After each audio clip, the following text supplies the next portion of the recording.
Did you know that there are better options than paying for Dropbox and other remote storage subscriptions? And what if there was a way to actually make money off your setup? Let's take a closer look.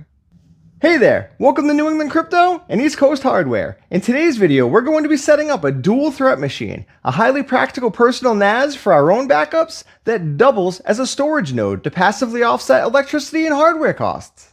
We are using a Raspberry Pi 5 paired with a portable NVMe SSD. Before we even look at storage, we need to talk about power. You must use the official Raspberry Pi 27-watt power supply for this. When we were testing the CanaKit power supplies for running intensive 24/7 blockchain nodes, we found that the power delivery was their weak point. When you are running heavy storage arrays, you get power spikes. If your PSU can't handle it, your Pi will randomly reboot. The official 27-watt brick almost always prevents that entirely. Now, speaking of hardware and tracking those computing costs, this video was made in partnership with Kalshi, and I want to show you something wild regarding compute pricing right now. Take a look at this. I'm looking at the commodity section on the Kalshi right now, and you can literally trade on the price of NVIDIA H200 compute or RTX 5090 compute by the end of the year. If you think compute prices will stay high, you could take a position on it. Personally, as someone who's constantly looking at hardware and building AI compute rigs, I don't think there's any chance of compute getting less expensive. That's going to be super interesting to see play out. Kalshi has completely flipped the script. They're not a sportsbook. It is the largest legal prediction market in the US with over 1 million users. These are real money markets where you're trading peer-to-peer on what you think will happen. Here is how a contract works. When you trade a contract at, say, 45 cents, that means the market thinks there's a 45% chance the event will happen. If you are right, you get $1 per contract, more than doubling your money. So putting in $100 at 45 cents returns about $222 if you are correct. You can go to my partner link right at the top of this description or go to kalshi.com/anycrypto to get $20 when you trade $20 using the code anycrypto. Now, let's get back to getting this operating system ready. In our last Pi video, we ran the operating system off of the included microSD card that the CanaKit comes with the OS pre-flashed, which is incredibly helpful for beginners just getting started. But once you are comfortable with single-board computers, you want to move that OS to an NVMe SSD.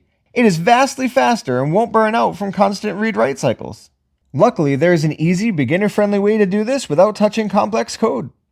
Boot into your Pi desktop, click the Raspberry Pi logo in the top left, go down to Accessories, and open up the SD card copier.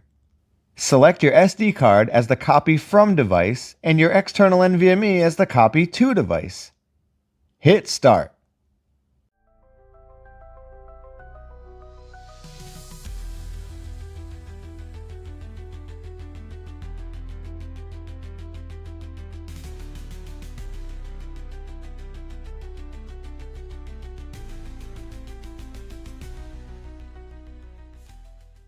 Once it finishes, you don't even need to mess with boot configuration codes because this is a Pi 5, its bootloader is smart. Just power down the system, pop out the microSD card, and turn it back on. The Pi 5 will automatically detect the NVMe SSD and boot right into solid state speed. For the mass storage, we are utilizing this massive NAS enclosure. Fun fact, this branded Badger Miner NAS was originally intended to be a Chia miner, but the company vanished before either Vosk or myself could even finish our reviews, so we are happily repurposing it today. To manage all of these drives safely, we are using a software tool called MergerFS. We configure this by opening up the Pi's internal drive configuration file using the command sudo nano etc fstab. In the cheat sheet that you can find in the description below, I have mapped out all of the command lines that you will need for this video. Alright, let's open up the terminal and install the MergerFS engine. Copy and paste this to install the storage pooling software. Give this one just a moment, it doesn't take long. Before linking my 8 drives, I need to create a folder for each physical drive plus the master pool folder. Go ahead and edit this for as many drives as you have. To prevent your Pi from hitting a boot crash loop, your individual hard drives must be mounted inside the root file system using their unique hardware signatures, UUIDs, before merging them. Run sudo blkid in the terminal to find your UUIDs. Give it a minute and then copy the UUID strings for your drives. And then we need to open our system configuration using that sudo nano etc fstab command that we talked about earlier.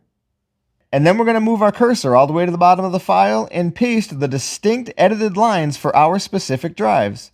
Make sure they are stacked vertically, just like this. Replace the placeholder UUID strings with your specific hardware details from earlier. Then press Ctrl+O, then Enter to save, and then Ctrl+X to exit. Now, if we type this command, it'll instantly fire up our pooled array safely.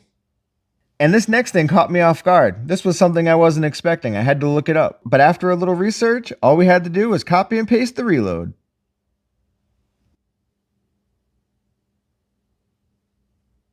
And if that happened to you too, go ahead and run that sudo mount command again.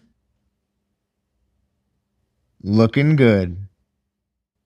With all this storage, we are allocating a chunk for our personal backups and dedicating the rest for a storage or storage A node.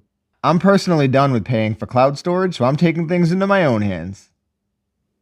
If you have never heard of storage, think of it as the Airbnb of cloud storage. It is a decentralized network where you rent out your unused hard drive space and bandwidth to others. Instead of storing data in giant server farms owned by Amazon or Google, files are encrypted, split into tiny pieces, and distributed securely across thousands of nodes worldwide, including ours. In return for providing that storage space, you get paid in the storage A cryptocurrency.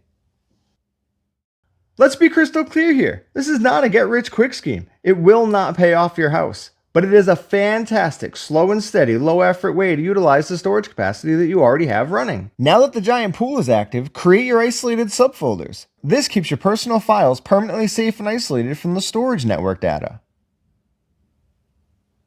To offload the heavy lifting, we're generating our unique storage node identity right here on our main Windows PC. Cryptographic key generation takes massive computing power. Doing this directly on the Pi would bottleneck the CPU and take nearly 24 hours. While Rachel sets up the port forwarding on the Eero app to route traffic to the Pi, the PC computes the files off camera.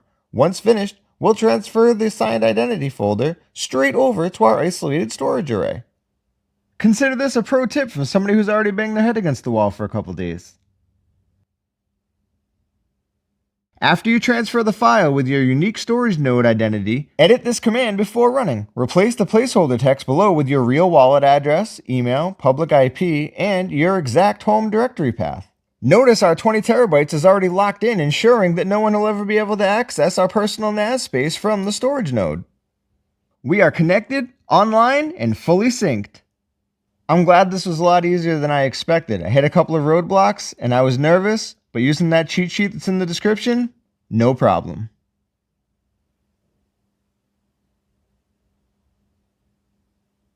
Once it's live, you are officially passively offsetting your setup costs. When you stack this in your portfolio alongside other passive income hardware like dedicated AI compute rigs, hardware rentals, or crypto mining, it becomes a really nice addition.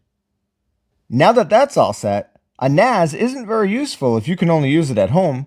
We want this to be a true Dropbox replacement, meaning remote access from anywhere in the world, whether we are working at the shop or out on the road or down in Virginia.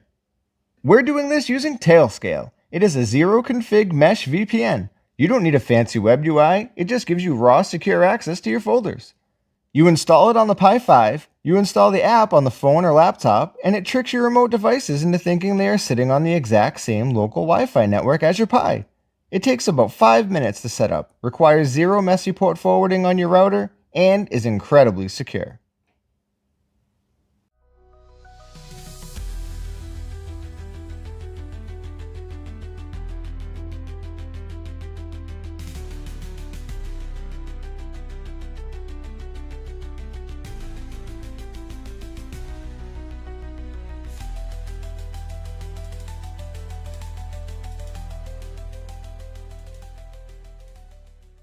Now that that's all set, we need to create the Samba network drive to access your Pi's files remotely. You need to share the storage pool over your new Tailscale network. Fix Linux permissions. First, guarantee your master pool is physically open for access. If you skip this, mobile apps might throw a loading error or access denied wall. Configure the share. Open your Samba configuration file, sudo nano etc samba smb.conf. Scroll down to the global settings. Ensure this line exists so guest logins are accepted. Map to guest equals bad user.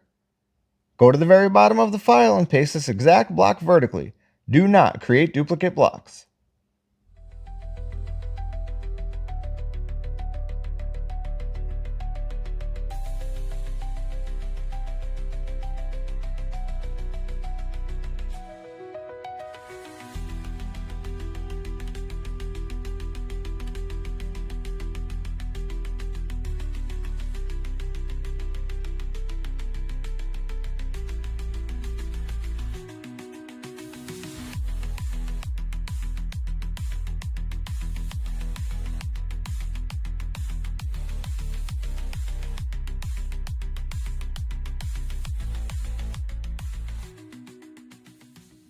To turn our phone into this 140 terabyte mobile powerhouse, we're going to use the CX File Explorer app. Next,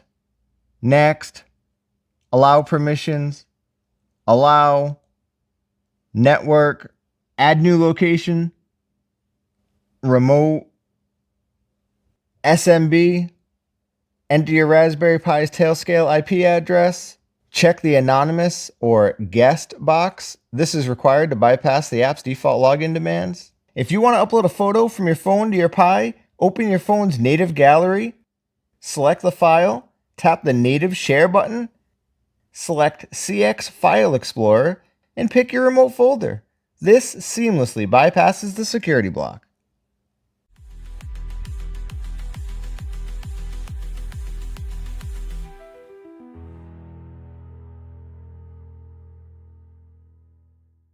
And there it is. Very, very cool. I am so stoked about this. Now, before we wrap up today's guide, we have a giveaway winner to announce from one of our recent videos, the Can You Silence an ASIC Miner video. The winner of the Gold Nugget Solo Bitcoin Miner is Mr. Not So Off Grid. We really appreciate your positive comment and support on the channel. Please send us an email at anycrypto55@gmail.com and we will get that gold nugget sent right over to you. Thank you so much for joining me today. I appreciate each and every one of you. Please like and or subscribe on the way out, and I'll see you on the next one.